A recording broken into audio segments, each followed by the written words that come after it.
बंधुओं, मित्रों और प्यारे बच्चों, सबको मेरा सस्नेह अभिवादन। आज एक और नई कहानी लेकर उपस्थित हूँ। उससे पूर्व कुछ बातें भी करना चाहती हूँ। आप सबको लोक कथाओं के बारे में, लोक रूढ़ियों के बारे में पता होगा। राजस्थान और गुजरात की सीमा पर एक जो गांव बसा है, नरसी की ढाड़ी, जिसके एक कुएं के विषय में किंवदंती यह है कि जो सुनेली का कुआं है उसका जल कभी समाप्त नहीं होता। इसी लोक परंपरा पर आधारित कहानी है सुनेली का कुआं, जो राजस्थान के कक्षाओं के पाठ्यक्रम में भी है। और इस कहानी से एक बड़ी शिक्षा यह मिलती है कि कुछ न करने से कुछ करते रहना ज़्यादा अच्छा है, क्योंकि कर्महीन मनुष्य मृत्य मनुष्य के समान होते हैं और कोशिश करने वालों की कभी हार नहीं होती है। कहानी के मुख्य उद्देश्य क्या क्या हैं, इसकी चर्चा वीडियो के अंत में की जाएगी। आइए सुनते हैं कहानी सुनेली का कुआं। राजस्थान और गुजरात की सीमा पर बसा एक छोटा सा गांव था, नरसी की ढाड़ी। राजस्थान के और गांवों की तरह यहाँ भी पानी की बहुत कमी थी। गांव की बहू बेटियां सिर पर घड़े रखकर दूर दूर से पानी लाती थी। इसी गांव की एक बिंदड़ी थी, सुनेली। बिंदड़ी मतलब बहू। घर का सारा कामकाज और दूर से पानी भरकर वह शाम तक बिल्कुल थक कर चूर हो जाती थी। पानी लाने की परेशानी से बचने के लिए उसी गांव का एक परिवार बंजारे के कुएं पर जाकर रहने लगा। सुनेली चाहती थी कि उसका परिवार भी किसी कुएं के पास जाकर डेरा जमाए। परिवार के लोग अपने पुरखों की ढाड़ी छोड़कर कहीं जाना नहीं चाहते थे। ढाड़ी मतलब ग्रामीण निवास का वो सबसे छोटा स्थान, जिसमें छोटी छोटी झोपड़ियाँ होती हैं और प्रायः पूरा एक कुनबा एक ढाड़ी में रहता है। बेचारी सुनेली मन मारकर रह जाती थी। एक दिन की बात है, सिर पर पानी का घड़ा उठाए मन में कुछ गुनती विचारती अनमनी सी सुनेली ढाड़ी की ओर लौट रही थी। खेजड़े के पेड़ के नीचे सांस लेने रुकी तो उसकी नज़र जड़ पर पड़ी। वहाँ उसे गीली मिट्टी दिखाई दी। ओह, ये उंदरे भी सब जगह बेद खोद डालते हैं, उसने सोचा और आगे बढ़ चली।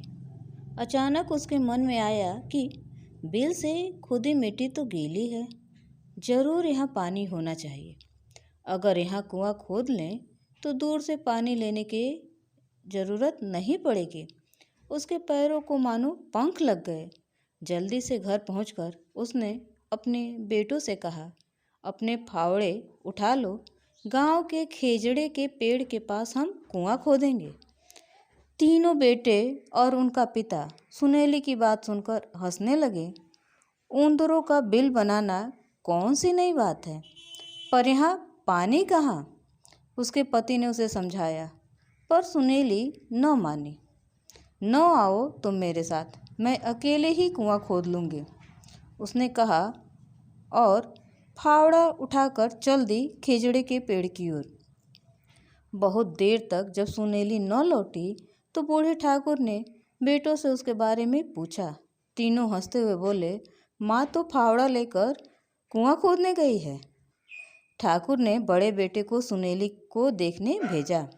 बेटा खेजड़े के पेड़ के पास पहुंचा तो देखता ही रह गया। उसकी माँ फावड़े से खुदाई कर रही थी। पास ही बहुत सी ताजी मिट्टी पड़ी थी। उसने माँ के हाथों से फावड़ा लेकर खोदना शुरू किया। ऊपर की थोड़ी सी रेत के नीचे नरम मिट्टी निकल रही थी। बेटा पूरे उत्साह से खोदने लगा। थोड़ा सुस्ताने के बाद सुनेली ने कहा, बेटा, मैं विश्वास के साथ कहती हूँ कि यहाँ नीचे पानी है। सब मिलकर अगर खोदेंगे तो जल्दी ही कुआं बन सकता है, पर अगर कोई नहीं भी खोदता है तो मैं यहाँ खुदाई करती रहूँगी। अब तो मैं अपने कुएं का पानी पीकर ही मरूँगी। तू खुदाई कर, मैं तेरे लिए रोटी लेकर आती हूँ। बेटा जोश में खुदाई करता रहा। सुनेली जब रोटी लेकर आई तो उसने देखा कि जवान बेटे ने अच्छी खासी खुदाई कर दी है। बेटा छाया में बैठकर रोटी खाने लगा तो सुनेली खुद फावड़ा लेकर खुदाई में जुट गई। सांझ को जब माँ बेटे घर लौट रहे थे तो ढाड़ी के लोगों ने उनका मजाक उड़ाया। दोनों चुपचाप घर को लौट आए। मन ही मन वे दोनों बहुत खुश थे। सुबह सवेरे छोटा बेटा सोकर उठा तो उसे घर में माँ नहीं दिखाई दी। घड़ा भी अपनी जगह नहीं था। पास में सोते हुए भाई को उठाकर उसने कहा, भाई सा माँ शायद ठीक कहती है। खेजड़ा इसीलिए हरा भरा रहता है कि उसके नीचे जमीन में पानी है। चलो हम भी माँ के काम में हाथ बटाएं। बड़ा भाई थोड़ी देर बैठा सोचता रहा, फिर बोला, तू ठीक कहता है, चल हम चलकर माँ का हाथ बटाएं।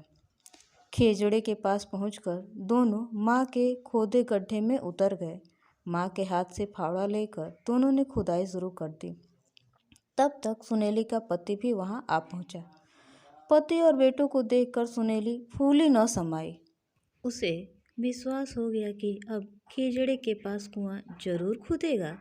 दोपहर तक सारा परिवार कुआं खोदता रहा। किंतु राजस्थान का मौसम, अचानक आंधी आ गई। खोदे हुए गड्ढे में रेत भर गई। ढाड़ी वालों ने सुनेली और उसके परिवार का खूब मजाक उड़ाया। दोनों बेटे उदास हो गए।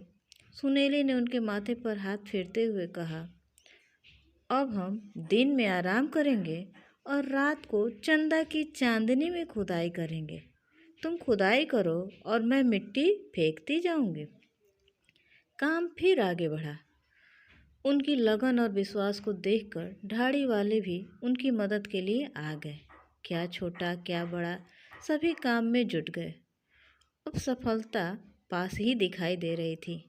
जैसे जैसे गड्ढा गहरा होता गया, मिट्टी ऊपर लाना मुश्किल होने लगा।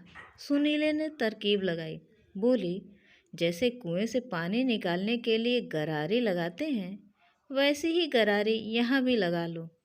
उससे मिट्टी ऊपर खींचना आसान हो जाएगा। अब जैसे ही मिट्टी ऊपर आती, बच्चे उसे फेंक आते। जल्द ही कुएं में गीली मिट्टी भी निकल आई। गांव में बतासे बांटे गए। लड़के तो खुशी से नाचने ही लगे। अब खुदाई और जल्दी जल्दी होने लगी। एक के बाद दूसरा सोता फूटता गया और सबके देखते देखते पानी 12 हाथ ऊपर चढ़ गया। कुएं से शीतल मीठा पानी निकला। चारों ओर सुनेली की समझदारी और लगन की तारीफ होने लगी। खुद उसका मन कर रहा था कि वो पानी में खूब खूब नहाए। अपनी जय जयकार सुनकर उसकी आंखों में आंसू भर आए। वो बोली, भाई लोग, अकेला चना भार नहीं फोड़ सकता। अगर आप मेरे साथ नहीं आते तो मैं अकेले क्या कर पाती। गांव के सबसे बूढ़े व्यक्ति ने कहा, या तो थारी हिम्मत है बिंदड़ी सा, ऊंदरे तो बिल खोदते ही हैं। खेजड़े भी राजस्थान में उगते ही हैं, पर अपने 80 बरस के जीवन में मैंने किसी को ऐसा सोचते नहीं देखा। सुनेली के खोदे कुएं में पानी कभी ख़त्म नहीं होता और लोग आज भी उसे सुनेली का कुआं ही कहते हैं। इस कहानी की जो सबसे अच्छी चीज़ है वह है सुनेली की सोच, जिसने अपने त्वरित बुद्धि से और भविष्यगामी सोच से अपने गांव के लोगों की पानी की समस्या को समाप्त किया। और कहा भी जाता है कि यदि मन में विश्वास भर कर कोई काम किया जाए तो उस काम में सफलता अवश्य मिलती है। सुनेली ने हिम्मत नहीं हारी और उसने कुआं खोदकर उसका पानी पी ही लिया। यही कहानी समाप्त होती है। धन्यवाद।